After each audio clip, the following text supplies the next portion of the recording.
ನಟ Darshan and gang ನಿಂದ ರೇಣುಕಾ ಸ್ವಾಮಿ ಕೊಲೆ ಪ್ರಕರಣ. ನಟ ದರ್ಶನ್ ಮತ್ತು ಗ್ಯಾಂಗ್ ನಿಂದ ರೇಣುಕಾ ಸ್ವಾಮಿ ಕೊಲೆ ಕೇಸ್. ದರ್ಶನ್ ಸೇರಿ ಕೆಲವರನ್ನ ಮೈಸೂರಿಗೆ ಕರೆದೊಯ್ಯುವ ಸಾಧ್ಯತೆ ಇದೆ. ಮೈಸೂರಿನಲ್ಲಿ ಸ್ಥಳ ಮಹಜರು ಪ್ರಕ್ರಿಯೆ ನಡೆಸಲಿದ್ದಾರೆ ಪೊಲೀಸರು. ಎಲ್ಲ ಆರೋಪಿಗಳನ್ನ ಕರೆದೊಯ್ದು ರೇಣುಕಾ ಸ್ವಾಮಿ ಹತ್ಯೆಗೈದು ಮೈಸೂರಿಗೆ ಆರೋಪಿಗಳು ತೆರಳಿದ್ರು. ಮೈಸೂರಿನ ಖಾಸಗಿ ಹೋಟೆಲ್ನಲ್ಲಿ ಹಣದ ಡೀಲ್ ಬಗ್ಗೆ ಚರ್ಚೆ ಆಗಿತ್ತು. ಕೇಸ್ ಹೊರಬಂದ್ರೆ ಏನ್ ಮಾಡಬೇಕು ಅನ್ನೋದ್ರ ಬಗ್ಗೆ ಈ ಗ್ಯಾಂಗ್ ಚರ್ಚೆಯನ್ನ ನಡೆಸಿತ್ತು.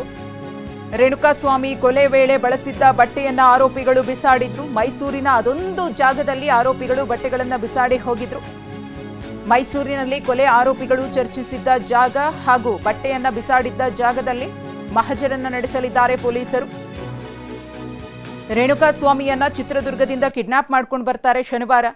ಅದಾದ್ಮೇಲೆ ಆತನ ಮೇಲೆ ಮಾರಣಾಂತಿಕವಾಗಿ ಹಲ್ಲೆ ಆಗುತ್ತೆ. ಆತ ಸಂಜೆ 6:30 ಸುಮಾರಿಗೆ ಸಾವನ್ನಪ್ತಾನೆ. ಅದಾದ್ಮೇಲೆ ಸಾವನ್ನಪ್ಪಿದ್ದಾನೆ ಅನ್ನೋದನ್ನ ತಿಳ್ಕೊಂಡಾದ್ಮೇಲೆ ಕೆಲ ಆರೋಪಿಗಳು ದರ್ಶನ್ರಿಗೆ ಮಾಹಿತಿಯನ್ನ ಕೊಟ್ಟು ಅವರನ್ನ ಭೇಟಿಯಾಗೋದಕ್ಕೆ ಮೈಸೂರಿಗೆ ಹೋಗ್ತಾರೆ. ದರ್ಶನ್ ಅಲ್ಲಿ ಶೂಟಿಂಗ್ ನಲ್ಲಿ ಬ್ಯುಸಿ ಆಗಿರ್ತಾರೆ. ಆ ಸಂದರ್ಭದಲ್ಲಿ ದರ್ಶನ್ರನ್ನ ಮೀಟ್ ಆಗಿ ಈ ರೀತಿ ಆಗಿದೆ, ಒಂದು ವೇಳೆ ಅಪ್ರೂವ್ ಆದ್ರೆ ಏನ್ ಮಾಡಬೇಕು, ಒಂದು ವೇಳೆ ಪ್ರಕರಣ ಆಚೆ ಬಂದ್ರೆ ಏನ್ ಮಾಡಬೇಕು, ಅಪ್ರೂವ್ ಆದವರನ್ನ ಹೇಗೆ ಬಚಾವ್ ಮಾಡಬೇಕು, ಇದೆಲ್ಲದ್ರ ಬಗ್ಗೆಯೂ ಕೂಡ ಚರ್ಚೆ ಆಗಿದೆ. ಆ ಸ್ಥಳಗಳಲ್ಲಿ ಸ್ಥಳ ಮಹಜರು ಮಾಡೋದಕ್ಕೆ ಪ್ಲಾನ್ ಇದೆ. ಈ ಕುರಿತು ಮತ್ತಷ್ಟು ಮಾಹಿತಿಯನ್ನ ಕೊಡೋದಕ್ಕೆ ನಮ್ಮ ಪ್ರತಿನಿಧಿ ಶಿವಪ್ರಸಾದ್ ಇದೀಗ ನೇರ ಸಂಪರ್ಕದಲ್ಲಿದ್ದಾರೆ. ಶಿವಪ್ರಸಾದ್, ಇವತ್ತು ದರ್ಶನ್ ಸೇರಿದಂತೆ ಒಂದಷ್ಟು ಮಂದಿಯನ್ನ ಮೈಸೂರಿಗೆ ಕರೆದೊಯ್ದು ಸ್ಥಳ ಮಹಜರು ಮಾಡುವ ಸಾಧ್ಯತೆ ಇದೆ ಅನ್ನೋದ್ರ ಬಗ್ಗೆ ಮಾಹಿತಿ ಲಭ್ಯವಾಗ್ತಾ ಇದೆ. ಇವತ್ತಿನ ತನಿಖಾ ಬೆಳವಣಿಗೆಗಳು ಏನೇನು ಆಗುತ್ತೆ ಅಂತ ಹೇಳಿ, ಎಷ್ಟೊತ್ತಿಗೆ ಕರೆದೊಯ್ಯಬಹುದು ಪೊಲೀಸರು ಅಂತ?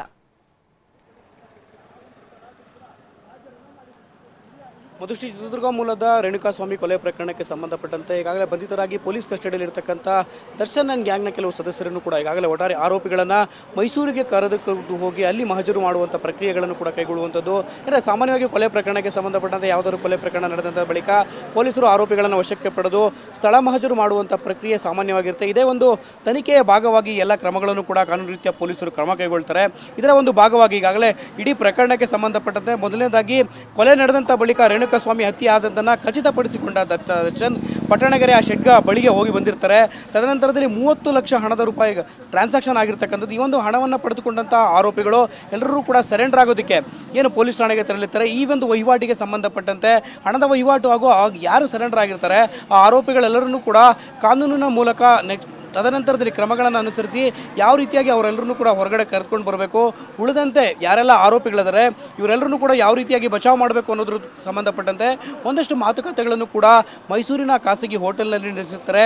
ಇದಕ್ಕೆ ಸಂಬಂಧಪಟ್ಟಂತೆ ಸ್ಥಳ ಮಹಜರು ಪ್ರಕ್ರಿಯೆಯನ್ನು ಪೊಲೀಸರು ನಡೆಸಬೇಕಿರುತ್ತೆ.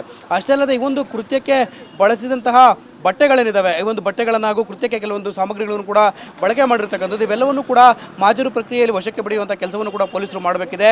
ಈ ನಿಟ್ಟಿನಲ್ಲಿ ಮಹಜರು ಪ್ರಕ್ರಿಯೆ ಸೇರಿದಂತೆ ಮತ್ತಷ್ಟು ಕೃತ್ಯಕ್ಕೆ ಬಳಸಲಾಗಿರ್ತಕ್ಕಂಥ ಸಾಮಗ್ರಿಗಳನ್ನು ವಶಕ್ಕೆ ಪಡೆಯುವಂಥ ಹಿನ್ನೆಲೆಯಲ್ಲಿ ಈಗಾಗಲೇ ಪೊಲೀಸರು ಆರೋಪಿಗಳನ್ನೆಲ್ಲರೂ ಕೂಡ ವಶಕ್ಕೆ ಪಡೆದಿರ್ತಕ್ಕಂಥದ್ದು. ಇವರೆಲ್ಲರನ್ನೂ ಕೂಡ ಮೈಸೂರಿಗೆ ಕರೆದುಕೊಂಡು ಹೋಗಿ ಮಹಜರು ಪ್ರಕ್ರಿಯೆಯನ್ನು ನಡೆಸ್ತಾರೆ. ಅಷ್ಟೇ ಅಲ್ಲದೆ ಪ್ರಮುಖವಾಗಿ ನ್ಯಾಯಾಲಯದ ಮುಂದೆ SPP ಪ್ರಸನ್ನಕುಮಾರ್ ಮಾಹಿತಿಯನ್ನು ನೀಡಿದರು. ನಿನ್ನೆ ಕೋರ್ಟ್ನಲ್ಲಿ ಹಾಜರುಪಡಿಸಿದಂಥ ಬಳಿಕ ಆರೋಪಿಗಳಿಗೆ ಹಾಜರುಪಡಿಸಿದಂಥ ವೇಳೆಯಲ್ಲಿ ಒಂದು ಎಲೆಕ್ಟ್ರಾನಿಕ್ ಡಿವೈಸನ್ನು ಬಳಸಿ ರೇಣುಕಾ ಸ್ವಾಮಿ ಹತ್ಯೆಗೂ ಮುನ್ನ ಆತನನ್ನು ಅಮಾನುಷವಾಗಿ ಕ್ರೌರ್ಯವನ್ನು ಮೆರೆದಿರ್ತಕ್ಕಂಥದ್ದು, ಆತನ ಮರ್ಮಾಂಗಕ್ಕೆ ಶಾಕ್ ಟ್ರೀಟ್ಮೆಂಟನ್ನು ನೀಡಿ ಆತನಿಗೆ ಚಿತ್ರಹಿಂಸೆಯನ್ನು ನೀಡಿ ಕೊಲ್ಲಿರ್ತಕ್ಕಂಥ ಹಿನ್ನೆಲೆಯಲ್ಲಿ ವಿಚಾರಗಳನ್ನು ಕೂಡ ನ್ಯಾಯಾಲಯದ ಗಮನಕ್ಕೆ ತಂದಿರತಕ್ಕಂಥದ್ದು. ಇದರಿಂದ ಗೊತ್ತಾಗ್ತಕ್ಕಂಥದ್ದು ಡಿ ಗ್ಯಾಂಗ್ನ ಅಲ್ಲಿರ್ತಕ್ಕಂಥ ಆರೋಪಿಗಳು ಎಷ್ಟರ ಮಟ್ಟಿಗೆ ಅಮಾನುಷವಾಗಿ ರೇಣುಕಾ ಸ್ವಾಮಿಯನ್ನು ಹತ್ಯೆ ಮಾಡಿದ್ದಾರೆ ಅನ್ನೋದ್ರ ಬಗ್ಗೆ ಮಾಹಿತಿ ಲಭ್ಯ ಆಗಿರ್ತಕ್ಕಂಥದ್ದು.